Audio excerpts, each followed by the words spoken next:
I was living on a farm, growing up on a farm, and cars were like spaceships to me. Watching Mad Max for the first time, I went straight out and got the old paddock basher and cut it up into a Mad Max car. I then wanted to be a mechanic, so I went out and got an apprenticeship, become a mechanic. On the side, ever since I was a kid, all I've ever done is mess with cars. Eat, sleep and breathe cars. That's all I've ever done.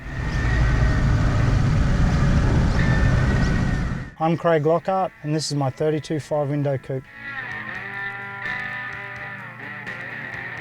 Well, the first major build I ever took on was an XC Falcon ute that was called Billet, the one top ute at the Summernats. I built all that in a dirt floor shed.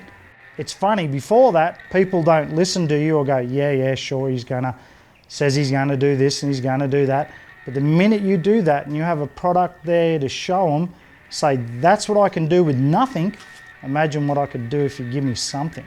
Well, I opened East Coast Race Cars, it'd be about 12 years ago now. Honestly, was fed up with working for someone else. One day it was like, I'm done. It was really scary to go out on your first business on your own. My personal love is the hot rods. That's what I love doing. Well, I'm very fortunate. I've met quite a few of my heroes. I've had Billy Gibbons from ZZ Top, Pete Chapuris from SoCal Speed Shop, Jimmy Shine from Hard Shine, SoCal Speed Shop. The list goes on and on.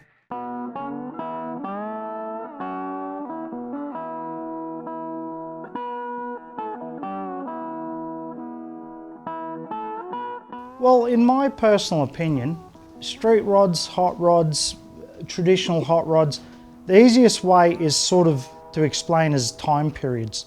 Well, a traditional hot rod's going to try and use older parts.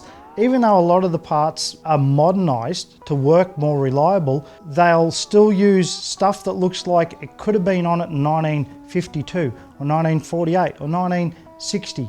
Whereas a street rod, they'll put air conditioning, fuel injection, overdrive transmissions, four-wheel disc brakes with big calipers. If that's going to be the biggest difference between a street rod versus a traditional hot rod.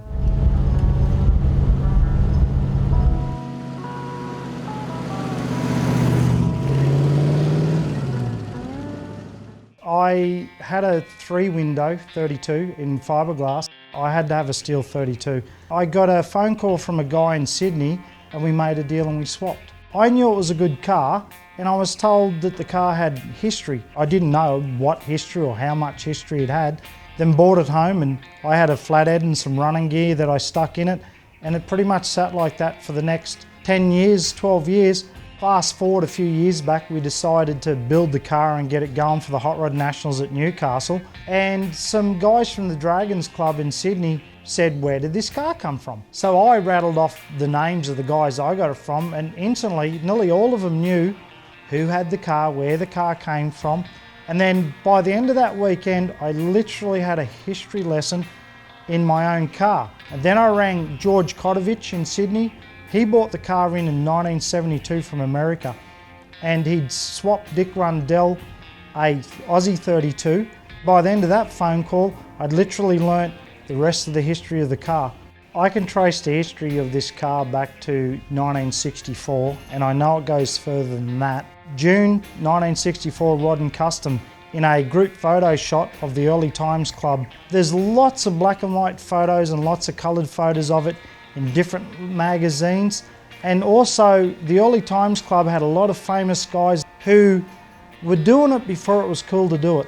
They were hot rodders before, wow, I want to be a hot rodder because it looks cool. They did it because they loved it. One of the famous things it did was it actually went to the first ever Street Rod Nationals in Peoria, Illinois in America in 1971. When I found out the history of this car, I instantly got every hot rod book and every magazine and every rodder's journal I had. I was so excited, I just couldn't believe how much history it had.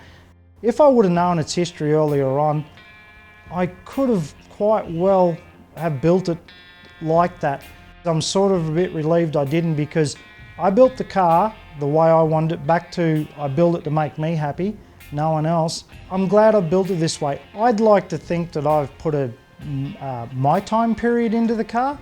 So in 50, 60 years, someone will look back and say, that was when Craig Lockhart owned it. So this is the way it'll stay. You know, when I die, my kids can fight over it.